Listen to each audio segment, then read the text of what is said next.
O'Neal backing in and scoring against Van Horn. And that's exactly what they do want. Shot, and he buries it. You know, Jermaine in the low post again. He loves to spin it out right forward. He caught the ball in a dead run. O'Neal stutter steps back and answers. This is quite enough.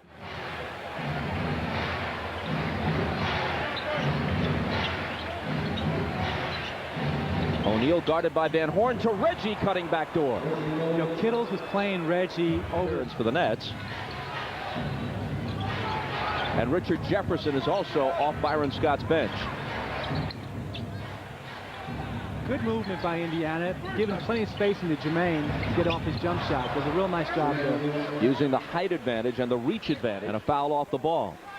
Here's Jermaine. You see one cutter going baseline, one went right down the middle. He sees nobody around him. Now he takes his time, gets his rhythm, and shoots the ball right over Kenyon Martin, who's a good shot blocker. Well, Jermaine is a young player on the rise, and certainly here at this position, the power forward position today, the decided advantage is in that of the Indiana Pacers. Jermaine's got great length in the low post to defend well, and he's be able to stand in the low post and get some easy scores, both right shoulder and left shoulder, showing that versatility in the low post. Jermaine was a great player as far as a young player, worked hard, and just came down to a numbers game in Portland. We had him between a drought of 13 straight shots where we missed. That never helps. Jermaine showing the isolation now.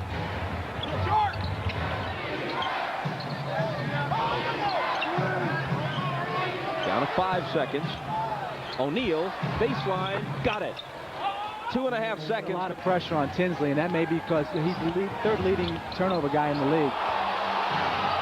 Surrounded by Nets, gets it off to O'Neal, and O'Neal showing range. Brings his... Back to you, Bob.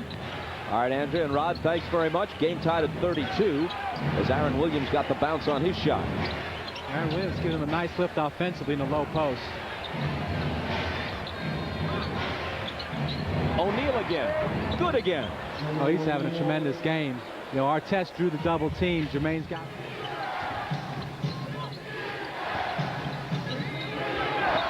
O'Neal on the lob from Tinsley. I'll tell you what, that was such a great play, and the pass was even late. Jermaine was able to wait for the ball in the air and still finish it.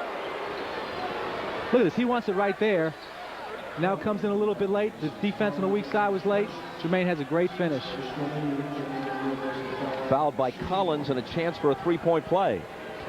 Now, if you're going to go to a front and a low post, you got to have better ball pressure than was on Tinsley right there.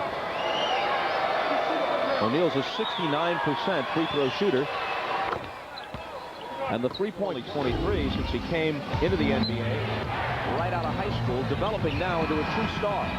Well, you know, ever since they made this trade and made him a co-captain, he's tried to take on this leadership role, and he's showing today, you know, his play and his leadership. He's looking to carry these guys past this first round. In 16 minutes in this game, he shot 7 of 10 and scored 15 points. Meanwhile, Kenyon Martin is just 1 of 5 with 3 points for the Nets. Who finds Van Horn. That could have given New Jersey the lead. McCullough has it swatted away by O'Neal. Again, McCullough comes up with his offensive rebound, battling Kidd. Point blank, you got to go up stronger than that with a shot block like Aiden trying to get away from the rim. It's going to be hard for him to score points over Jermaine. Repeating what we said before, he shot just 37% for the season in 4 games against Indiana. Meanwhile, O'Neal doing everything right at the other end. As far as backcourt speed. Here's Jermaine O'Neal bringing it all the way up, hitting the slam, count it, plus the foul. See, Todd McCullough's got to see Jermaine coming right there. You got to stop the ball, and you got to be above the dot. Out of the dots. I mean, Kittles breaks out of nowhere to get that layup. When you play with a guy like Kidd, watch O'Neal though at the other end. He's 6'11", maybe 7 feet, brings the ball up with a great deal of finesse, and then shows the power aspect of his game by taking it to the hole. Well, big hands and extension. McCullough needed to get up in front of the charge lane and try and take a charge on him as opposed to going up for a block. McCullough's second foul. O'Neal can hit his 20th point here if he completes the three-point play. He does, and Indiana leads by 7-14, and he has 4 assists. So Kidd and O'Neal are the first half stars. O'Neal feeling it. Why not? You know, I'm really surprised. Brad Miller picks up his third, but let's watch Jermaine O'Neal operate. He's got 14 points in this second quarter and 22 for the game. Van Horn can't contend with him. You may be right, Coach. Whoever's on him, Martin, they've shot 59% as a team in this first half. O'Neal's been a big part of it.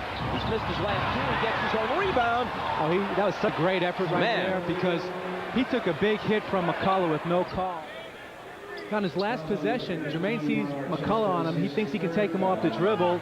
McCullough thinks he does a great job, and O'Neal gets right back into play with a quick second jump and a great finish. Thomas earlier, he thought you guys were going to come into this game a little naive. You certainly didn't play that way. What was the key for you in that amazing first half, the best half for you in the season? Well, just to continue to do what we've been doing the last 5 or 6 games, which got us here. Just try to go out and be aggressive, play good defense, and get in the transition. I think we did a really good job on cutting down some of their fast break points and making them play half-court offense. How much did those last 5 games of the regular season help you guys in terms of maturing, because you were playing in that playoff-type atmosphere? Well, it helped us get here, first of all. Second of all, it brought us together as a family. I think we depend on each other a lot more, and we're just playing together right now. Okay, good luck in the second half. All right, Misha. Back to you, Bob. All right, Kidd was the trailer. They turn it over. Reggie Miller. McCullough is back. Van Horn also catches up. And Brad Miller at the foul line to Jermaine O'Neal. This one's short. Kenyon Martin, if he was able to make 2 in a row, would have given us some confidence, maybe get on a roll. Van Horn trying to contend with O'Neal. Kidd coming over to help, and O'Neal has 26 points. See, Jermaine O'Neal may be too far gone right now. New Jersey did a good thing there. They set the screen lower, so he was at 15 feet instead of 17 or 19. The noise picks up here. So they move Jermaine out in the box a little bit further, and the double team comes. It's Kevin Ollie. He did a good job of him. O'Neal looking for Ollie, who saves it back out to him. And Jermaine O'Neal refuses to cool off. Boy, that quiets down the crowd. So even though the shot clock is running down right here, these fans were frantic over the defense that New Jersey was playing, and Jermaine hushed them up in a hurry. And the Bulls actually won that game that night in overtime with Shaq out. Here's McCullough. Rejected by O'Neal, but 7 of his last 8 field goal attempts.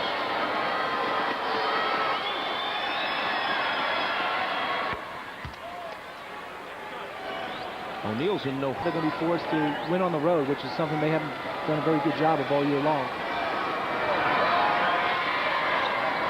30 points for Jermaine O'Neal. Here's Kidd on the run, missing, and it's over. Well, Byron Scott now has the job of rallying his troops, getting them up for not only game 2, but game 3. Game 2 is a must, and game 3 and 4 in Indiana is something they're going to have to do that they haven't been able to do all year long. They're going to have to come away with a victory if they want to change this series back around.